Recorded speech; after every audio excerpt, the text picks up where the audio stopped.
Kasi si Kaukaw po, makikita ko po sa kanya para pong makikilala niya talaga si Jewel kahit sa boses lang po, kahit tawagin niya, Kaukaw, ganun lang po yung tawag niya. Talagang ganun si Kaukaw, lingon ng lingon. Kasi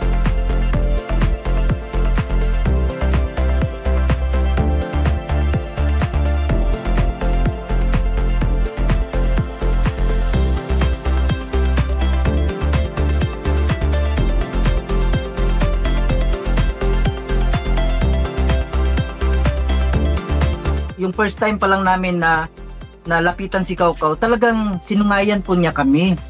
Doon na ako natakot. Sabi ko kay Jewel na, Jewel, huwag kang maging kumpiyansa kay Kaukaw, baka kasungayin niya.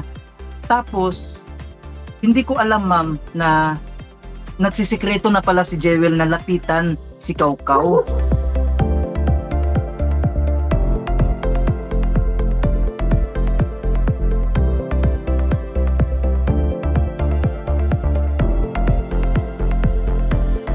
nilapitan niya, hinimas-himas niya po yung katawan ni Kaukaw, kinakausap niya, sinasabihan niya na, Kaukaw, alam ko na tingin ng iba sa'yo, matapang ka, dahil nga sa itsura mo, pero Kaukaw, alam mo ba, mahal kita, gusto kita maging kaibigan.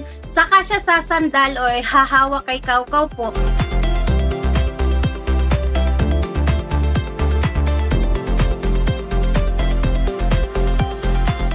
Sa tenga po, kasi yung tenga niya, pag ganito yung tenga niya, ibig sabihin nun, good mood siya. Pero pag ganito yung tenga niya, pataas, bad mood siya.